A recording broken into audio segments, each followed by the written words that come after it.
This is the King Chasing Podcast, where we keep Christ at the center of athletics. Here's your host, Brandon Gilmore.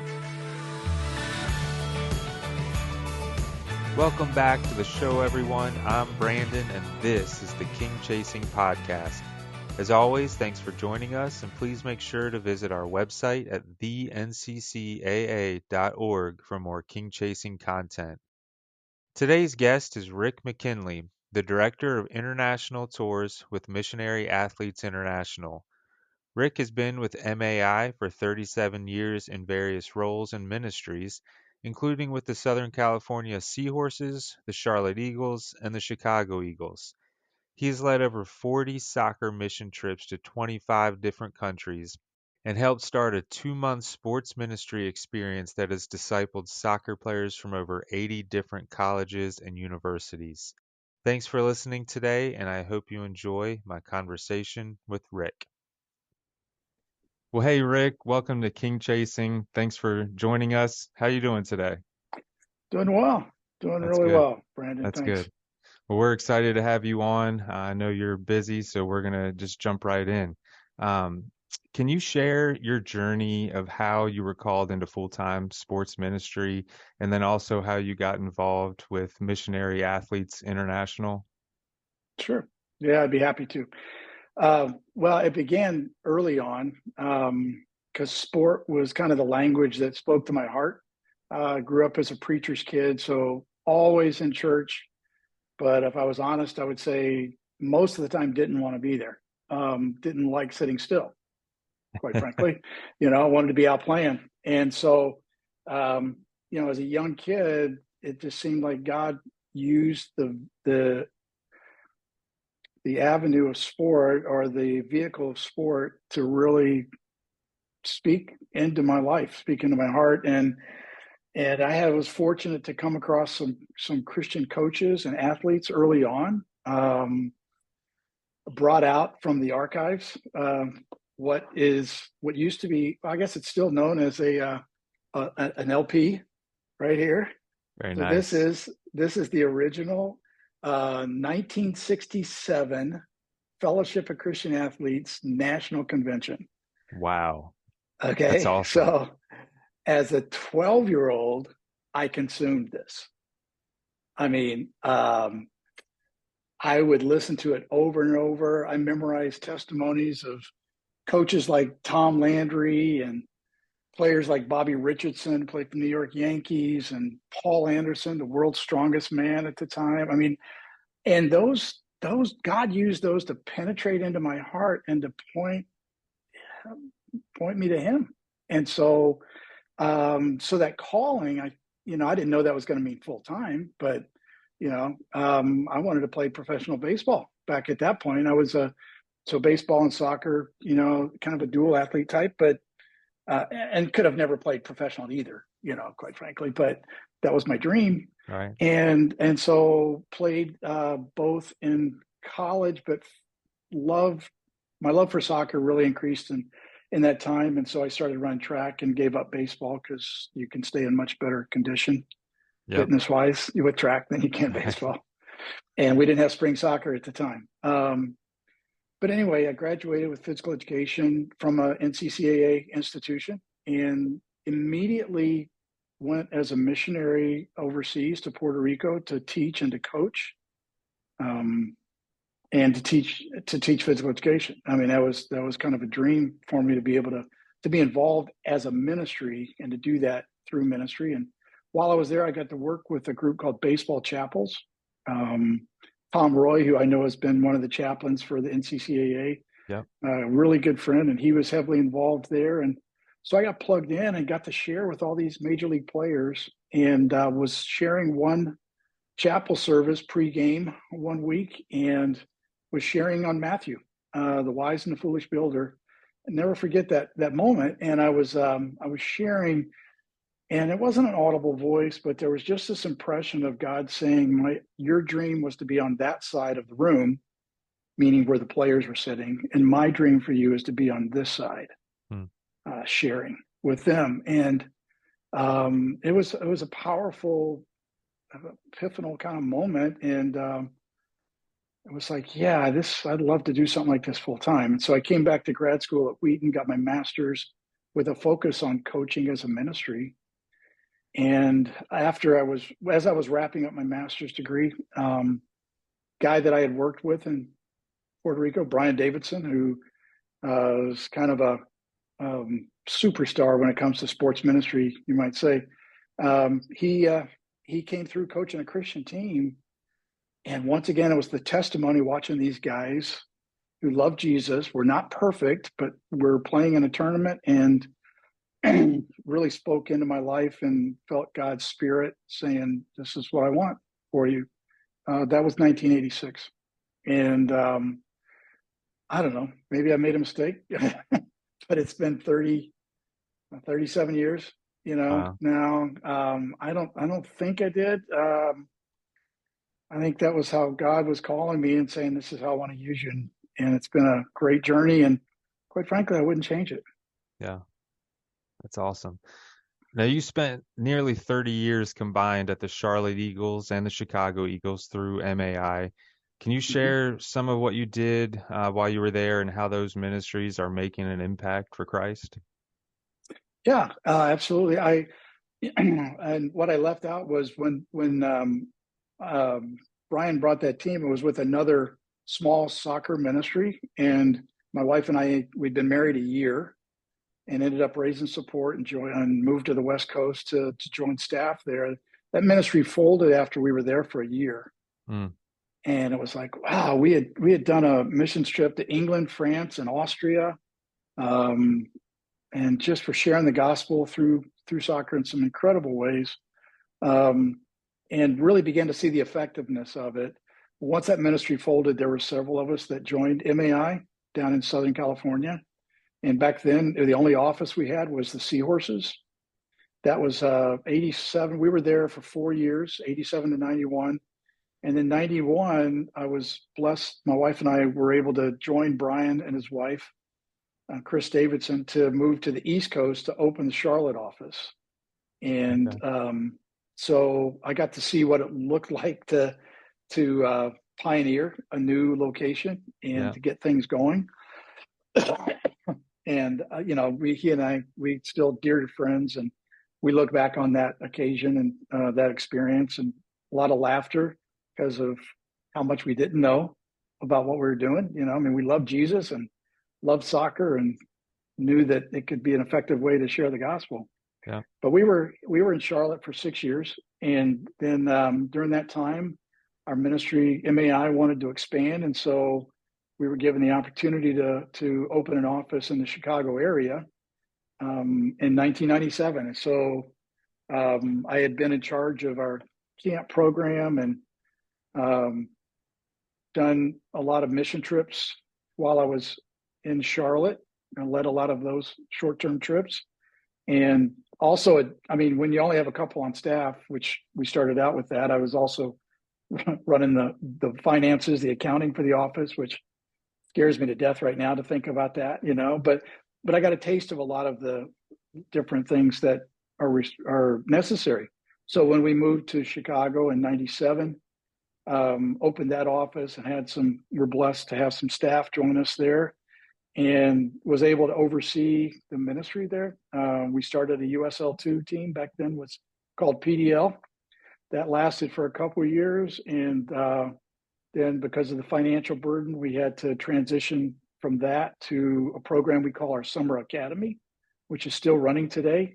We've had over 80 colleges represented in that. A lot of Wow. NCCAA schools have sent players to that program. It's like a 2-month ministry internship with soccer, playing and coaching and working with kids and traveling internationally. And it's just a great way to spend a summer. That's still running. So I launched that program in 2004. And then we continue to do a lot of urban ministry there in the Chicago area, a lot of work with under-resourced communities and refugee kids. We've started a club there now, or I should say they've started a club. We've since have relocated back to Charlotte, but they're doing great. Was able to turn the office over to some younger leadership who was probably a whole lot more capable than I was of leading the office. But was able to have my hand involved in a lot of different components of sports ministry. And I think at the heart of all of that, be able to spend time mentoring and discipling collegiate athletes, which is really where my heart is. I was able to serve with the Wheaton College men's soccer team for several years while I was up there, and just to pour into those guys' lives. And I'm still very close to several of those guys as well. So You led high school and collegiate teams to more than 20 countries.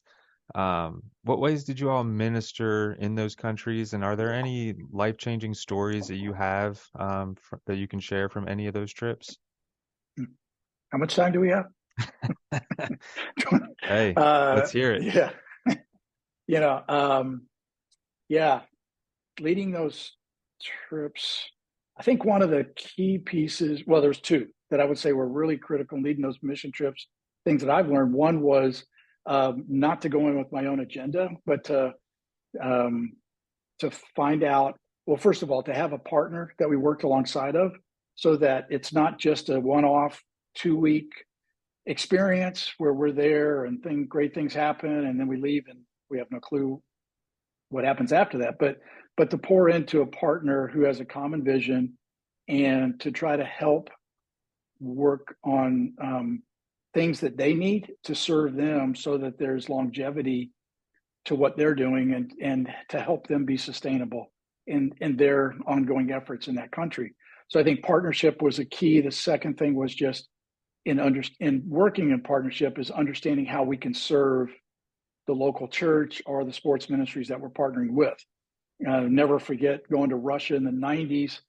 Was there 8 times during those years after the wall fell, and sitting with a Russian pastor, talking about how we could generate all this excitement and bring people to his church and all. And he just looked at us, and through a translator, he just said, my church is full. He goes, I don't need more people to come to my church, because communism had fallen and things were opening up and people were curious. They were hungry. He said, well, what I need is a bigger building. So if you can come and build a bigger building, that would really be helpful. And it was a real eye-opening moment, because in my mind, I had an agenda and an idea of how we were going to help him. And the truth was, he had other needs. And so we were able to go and serve there and serve alongside of some churches that weren't full, and also serve programs where they could follow up, with the kids and the families that we worked with. So I think, what did I learn? I think partnership was a key aspect of short-term ministry, and then understanding the needs of that partner and how we can best serve them. And I think there was a third part to that question, and I totally forgot it. Just any life-changing stories? Oh, sure. That was the big part. Yeah. Wow. Yeah. I think of individuals that we saw when we returned back to a location who had been impacted the previous years. I think just of trying to be faithful and proclaim the gospel. When we had opportunities, I'll never forget a young man named Morton, who was on our train going between France and Sweden. And he was the only one not on our team that was in our car. So he really wasn't supposed to be there, but God brought him there. And he was a street performer. Like he did the, kind of the carnival type thing on the streets. But he spoke perfect English. We had a great conversation. Guys were praying for me because they heard me sharing the gospel with him, during that time. And long story short, Morton trusted Christ during that train ride to awesome. Sweden. Yeah, and he had some church background, but was not real familiar with Christianity, just, kind of very casual type thing. But I'll never forget when we got to the train station where we were making a stop and he was going to get off and go a different direction. We had an issue with our tickets. And we had a reservation and a ticket. I don't even remember the whole system back then, but we had half of what we needed to get on the next train, and we needed to sort out the circumstances to get on our conducting train. And Morton was standing there, and I'll never forget this. And he looked at me, he goes, well, wouldn't it be faith if you took your bags over to the next train where you're supposed to be on and got it sorted out, like from the, like you anticipated that it was all going to work out? Wouldn't that be kind of like faith? I'm like, okay, this guy's been a Christian for 30 minutes, and he's teaching me about faith, Right. but it was Wow. powerful because God was already working in his life. I think of some players that we worked with in Brazil over the years who came to Christ, and then as a part of their church program were able to start a sports ministry within their church. Never forget one of their pastors when we first started talking about, we want to equip them so that they could do their own sports ministry. His English was not really good, and I'll never forget him coming up beside me and putting his arm like right beside mine, and he said, we need a transfusion, like a blood transfusion is what Yeah. he was trying to demonstrate. And he's like, that's what we need is a transfusion of what you're doing and what you are and your ministry to us so that we can carry it on. And I was like, Wow. yeah. I mean, it was like, he got it, Yeah. and that church ended up starting their own sports ministry. And they had told us prior to that the church wasn't even reaching outside of their own walls. Mm. But that when we came and demonstrated what sport could be used, how sport could be used, that God really blessed that and anointed that and empowered that church really to carry on far beyond what we could have done. Yeah. So, you get me going. There's so many stories over the years, and it's just like God has proven so faithful, and He's taken situations that where you obviously saw His hand at work, Yeah. and it's been through a game. And in the early days, I would say sports ministry was much more about the proclamation and about, the big splash and go to a place. I remember going to Russia and being in like 6 or 8 different cities, and we transitioned that and realized, no, we need to, instead of going wide and shallow, we need to go deep with the relationships and pouring into the people that we're working with. And that's made a huge difference. And I think we've been able to see a lot more fruit from that. It's great. Now, you've been at MAI headquarters as the Director of International Tours and Coaches Ministry since 2020. What does this role look like for you, and what do you like most about it? Yeah. As Chicago was growing, we went on a sabbatical in 2019, fall of 2019, just before COVID hit. And it was the reality that, it's time to let them continue to grow and to be on their own and manage. And quite frankly, they've probably done a lot better since I got out of the way and moved back to Charlotte. But it was time to transition to a new role. And as I said, my 2 areas that I think I'm passionate about are, one is short-term mission trips, and being able not just to lead some of those myself, but to pour into leaders within our organization. So MAI is kind of the umbrella. So we have the Charlotte, Chicago, we have LA, we have a new office in Phoenix, we have a location in High Point, North Carolina, and in Nashville, Tennessee. And we're looking at some new ones as well. And so I'm able to work with tour leaders from each of those locations and make sure that we're raising the bar of excellence in the things that we're doing. And then to train them as the next generation of leaders for our ministry. Love doing that, love being involved, but also having my hands on. I was able to lead 4 different mission trips this last summer, and 2 to Brazil, 1 to Scotland, and then 1 to Colombia, Medellin, Colombia. And so really love continuing pouring into the players and the coaches that come on that. And the reality is that God works through my heart during that time as well. So I'm not a bystander. I'm not just a spectator on those trips. So really love mission trips when they're done with intentionality. And then the second part is that I have a real heart and passion for coaches. I have what I call a coaches circle of 10 different coaches around the country that I stay connected with, pray for, try to encourage and be supportive of. And that's been a huge blessing, because I've actually seen God, like, okay, I've been a Christian for a long time, but I couldn't tell you, I can't encapsulate what prayer is. I mean, I know elements of it, but there's so much that I don't know.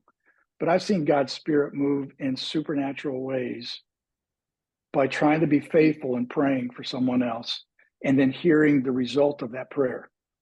And so I think as leaders, if we're involved in sports ministry, that maybe one of the most important things that we can be doing is praying for each other and praying for others in leadership, and just being that sounding board to encourage, not necessarily to give advice, but just to be supportive in what coaches are going through, because it's tough. It's real tough. Just all the demands that coaches have on them, but in praying. But what's been a huge blessing, and what I enjoy, is when I get a response back from one of those coaches after I've shared something with them, typically digitally, just through a text message or email, that it was the exact thing that they needed for that day or for that week. And it's like, it's not because I'm lying. It's like, it's God. It's God's Spirit. That's right. And so I think, being a part of that process, he's teaching me a lot about prayer and about trusting him. So, yeah. How has MAI grown since you joined in 1987? And what has it meant to you to be a part of that growth? Well, I mean, when we first joined MAI, there were 2 people on staff. And there were 5 of us that joined back in 87 at the same time. So it went from 2 to 7 kind of overnight. Some incredible men, most of whom are still involved in full-time sports ministry, which is pretty exciting. Yeah.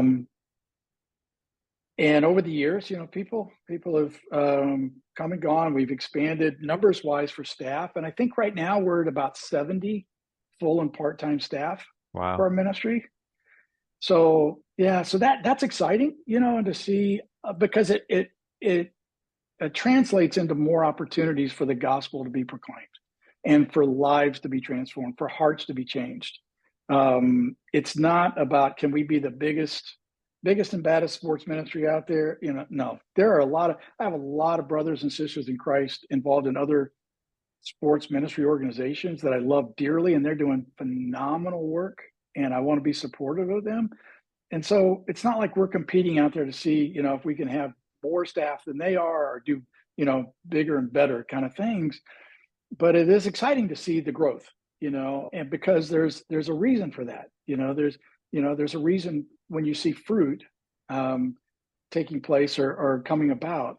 But I would say probably the more exciting component that I've seen in our growth is that one of the pieces that we started doing maybe 10 or 12 years ago is coaches trainings around the world, where we go in and work alongside of local coaches, trying to help them develop their philosophy of ministry, their philosophy of coaching, and to give them some tools, not to tell them how to do it, but to come into their culture and to recognize they're the experts on their own culture, but to try to equip them with the things that we have and combine with their knowledge and understanding of their culture, so that they can carry on programs. Probably one of the best illustrations of this is in Turkey, working with Iranian refugees, where we're training coaches over there, and those coaches had over 1,000 boys and girls involved in their teams. Wow. And they're coaching from a gospel-centered perspective. And when a coach gets those kind of tools and says, "Oh my goodness, this is discipleship, this is ministry through a game that I love, through a simple little soccer game," if they can start seeing it as bigger than just the X's and O's and the strategies and the wins and losses. And so equipping those coaches, because they're carrying on and they're touching families, they're seeing whole families baptized. because their son or daughter plays on one of the teams where a coach is gospel-centered and gospel-focused in his coaching. That's awesome. And so when you start talking about that and the growth that takes place there, it's like, I don't know what all the numbers are, and God knows, and but to know that lives are being transformed through sport in all these places. And the other part of that is it's not about us. Right. As athletes and coaches, we can make it about us so often. And I've been so guilty of that over the years. And I think one reason why God's kept me around and kept me in sports ministry is because I'm still learning that it's not about me. Yeah. It's about him. And it's about proclaiming who Jesus is, because truth has not changed, through all the different changes in culture and in the world and politics. It hasn't changed. It's still the hope of salvation for everyone. And in all the different countries that I've been in, everybody's the same in that sense. Yeah. And so being able to see that ongoing, and it's not just about us being there. And and quite frankly, in the early years, I think sports ministry, I know the ones some that I was involved with, I didn't do it right. I made it more about us and about, look who we are, look at our experience, look what we can do. And it's not about us, it's about him. And the more we make it about him, the more fruit that you see and lives that are transformed. And that's what it's about. So yeah. That's great. Now, you've served as chaplain at NCCAA soccer championships for many years. What do you enjoy most about your time at those events? Other than spending time with you, Brandon? I mean, come on. Right. I mean, that's the obvious there, Don't kid. Hey, I mean, I know you're busy and I'm busy, but we get to say hi and, eat a hot dog together or whatever sometimes. But no, oh man. You know what? I love the vision of the NCCAA, and I love the excellence that I see taking place at those tournaments. Not perfection. I mean, there are so many different dynamics and elements, that of the putting the tournament on, but having a view of the backstage, so to speak, or it's like, I know your guys' hearts. And I know your desire and your pursuit of excellence in running the tournament. And so, honestly, I love being a part of that. Who doesn't love being around excellence? Love being around things that are where people are trying to do things well and are touching a lot of lives. As I said, I was an NCCAA athlete, but quite frankly, I knew that we were a part of the NCCAA back then, and that was 100 years ago, but there wasn't nearly the voice. I mean, NCCAA didn't have nearly the voice that it has today.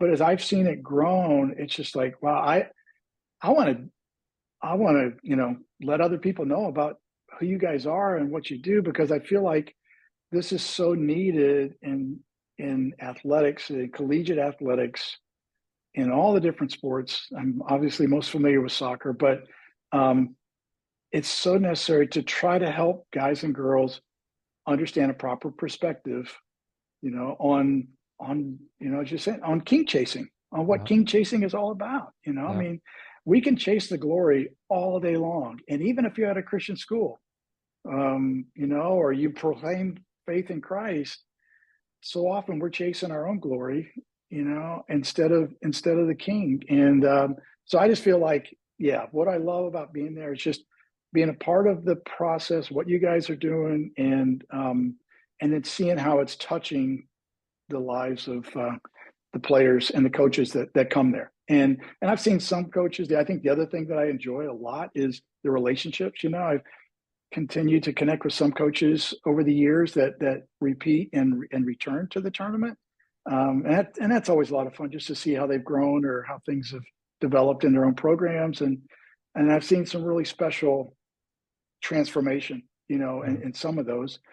And then I see alumni from our programs, like came through Chicago or Charlotte or LA, and now are either playing or coaching, because a lot of our players are now coaching in the NCCAA.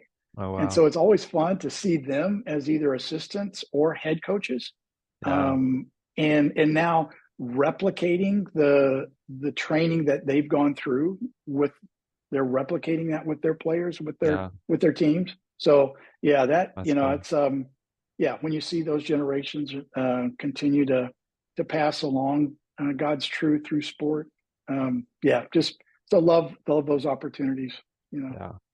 Well, we enjoy having you there and look forward to seeing you in just a short few weeks as well Yeah. coming up. For anyone who wants to learn more or connect with MAI, how can our listeners do that? Yeah, it's very simply maisoccer.com Okay. is the best website to go to. And then from that, you can find out information on like the LA ministries, the Chicago ministries, the Charlotte, Phoenix. Those will all be linked there. You'll see the logos there. And so you can go from maisoccer.com and then go to the different sites and find out the programs. We offer a lot of opportunities for leadership development for collegiate athletes during the summer. A lot of them are able to get academic credit by being involved in our summer programs. So we have a lot of internships. We have a residency program now in each of our locations where once a student graduates, they can take a year and be a part of our staff and really get their feet wet in the different aspects of the things that we do with sports ministry and see if it's something that God has for them. And man, I would have loved a program like that back when I was getting started. But, so there's a lot of avenues. There's some very competitive teams. We have 4 summer teams, 2 men's, 2 women's, and here in Charlotte that play competitively in the WPSL and then the USL2 and USL2 team out in California. So lots of ways to continue to develop your game while going through a discipleship program with some other athletes. And yeah, those websites will give you all the information on those. So Sounds good. Well, thank you. yeah, That's all the yeah. time we have. But thank you, Rick, for joining us on King Chasing today. Brandon, I really appreciate it. Appreciate you guys. And yeah, just thankful for what you're doing on an ongoing basis through the NCCAA. So, yep, thanks for this opportunity. Thanks again to Rick for sharing about his experience serving with MAI, life-changing stories from mission trips, and his time as an NCCAA chaplain. If you haven't yet, please subscribe to the King Chasing podcast on whatever app you use to listen. We would also appreciate it if you encouraged others to listen and subscribe. Once again, we're thankful to you for tuning in and supporting us. Join us next time on King Chasing. Take care, everyone.